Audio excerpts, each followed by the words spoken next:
What is the meaning of the word organization?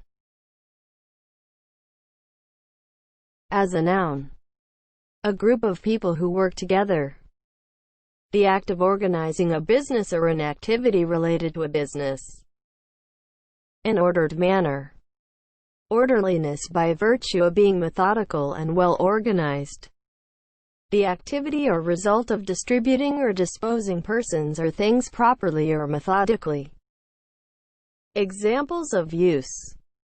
He was brought in to supervise the organization of a new department. His organization of the workforce was very efficient. Organization is spelled O-R-G-A-N-I-Z-A-T-I-O-N.